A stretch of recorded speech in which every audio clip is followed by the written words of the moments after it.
वो टाइम पे ऐसा मंजर था कि कोई जीवित, हमने वो टाइम पे ही सोच लिया था कि उसमें कुछ बचेगा नहीं। मैं ये हादसा हुआ वो मेरे घर से 300 मीटर दूरी है। जैसे मालूम पड़ा कि ये प्लेन क्रैश हुआ है तो मेरे बगल में डॉक्टर रहते हैं, उनकी एम्बुलेंस लेके मैं चला गया, क्योंकि मेरे को मालूम है कि भी ऐसी टाइम में फायर ब्रिगेड और एम्बुलेंस की ज़रूरत होती है, क्योंकि ऐसे हादसे 2008 में भी बॉम्ब ब्लास्ट हुआ था, तब वो वहाँ पर भी मैं गया हुआ था और मैंने ये सारी चीज़ देखी थी। मैं वहाँ पर गया तब मंजर ऐसा था कि कुछ दिखाई नहीं रहा था। आँख में वो पेट्रोल और जो आग बरस रही थी उसकी वजह से आंखों में भी जलन हो रही थी और धुआं धुआं था, तो अंदर जाने की कोई जगह ही नहीं थी। फायर ब्रिगेड ने 15-20 मिनट में उसका सारा आग बुझाई और उसके बाद हम लोग अंदर गए। तो हम अतुल्यम की जो बिल्डिंग बीच वाली बिल्डिंग है उसमें गए, तो हमने जो देखा तो कोई सबकी बॉडी तितर बितर पड़ी हुई थी। हमारा पहला प्रेफरेंस ऐसा था कि भी कोई जिंदा हो तो उसको तात्कालिक 108 में लेके उनका उनका जीव बचा सके, लेकिन वो टाइम पे ऐसा मंजर था कि कोई जीवित, हमने वो टाइम पे ही सोच लिया था कि उसमें कुछ बचेगा नहीं, क्योंकि सारा प्लेन का मलबा और सारी बॉडियाँ जली हुई थी। हमने सारा इकट्ठा करके वो टाइम पे तो कोई सामान भी नहीं था, तो पुरानी साड़ियाँ, दुपट्टे और गेहूं के जो कोथड़े होते वो लेके हमने सारी बॉडी कलेक्ट करके, समझो 4, साढ़े 4, 5 बजे तक तो सारा एजेंसी आ गई थी।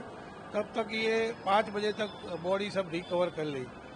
उसके बाद हम आधा घंटा हम बैठे वहाँ पर और हम हमारे साथ 5-6 लोग भी और थे, तो उन्होंने सोचा कि भी अब कुछ न कुछ तो ये सारा, कोई आदमी को जीव नहीं बचा सके तो उसकी कोई चीज़ होए तो उसको अपने ढूंढे। तो हमने एक लोखंड का रोड और 2-4 लकड़ियाँ लेके वहाँ पर नीचे देखा, तो जो 7 किलो की बैग वाला जो लगेज वाला रूम है, वो लगेज वाला पार्ट्स में से कई सारे बक्से मिले, जली हुई बैगें मिली। तो उसको फंबोला और खोला तो उसमें 4 ब्रिटिश पासपोर्ट मिले, 6 इंडियन पासपोर्ट मिले, कई सारे जले हुए मोबाइल, लैपटॉप, आईपैड, ये सारी चीज़ें जली हुई थी। एक पैसेंजर का तो चालू मोबाइल ही मिला हमको, जो उसकी स्क्रीन टूटी हुई थी लेकिन उसका कोई ऑपरेटिंग चालू नहीं हो रहा था। उसके बाद जो अंदर की बैगें खोले, कवर खोले तो कई सारे गहने मिले, पाउच मिले, शादी में यूज़ होती है वैसी ज्वेलरी भी मिली। वो सब मिला के 70-80 तोला जो गोल्ड था, वो हमने वहाँ पर जो ऑफिसर थे हमको जो बताया गया था, वो 5-6 बैगे भर के यानी थैले भर के हमने उनको सुपुर्द की। उसके बाद हमने ऐसा सोचा कि भी ये कुछ चीज़ें, अभी कोई आदमी तो बचा नहीं है लेकिन उनको परिवार को उसकी आखिरी निशानी मिले, ऐसा हमारा ट्राई था। हमने करीबन 9:30-10 बजे तक वहाँ पर डटे रहे और जो भी चीज़ हाथ में लगी, भगवान की गीता भी हमको मिली थी, कृष्ण भगवान की छोटी मूर्तियाँ, चांदी के बर्तन, ये सारी चीज़ें हमने इकट्ठे करके सरकारी ऑफिसर को हमने दे दिया था।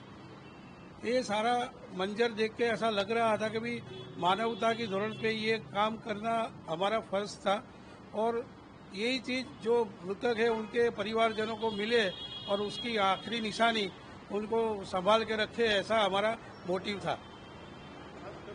कितना गोल्ड का आपको खर्चा मिला और आपने, अगर आप नहीं होते और आपकी जगह कोई दूसरा होता तो आदमी क्या करता, मगर आपके मानवता, ह्यूमनिटी दिखाई कि वो किसी और का क्या मोटिव है वो तो हमको मालूम नहीं है, लेकिन ऐसे माहौल में लोग वो अलग अलग तरीके से सोच के वो घर जेब में भी कुछ चीज़ें डाल देते, लेकिन हमारे पास हमारा दिमाग भी ऐसा था कि हम किसी की मदद कर सके। ये सारी चीज़ में मैंने कभी एक फोटोग्राफ भी नहीं लिया है, मेरा मोबाइल मैंने यूज़ किया ही नहीं है।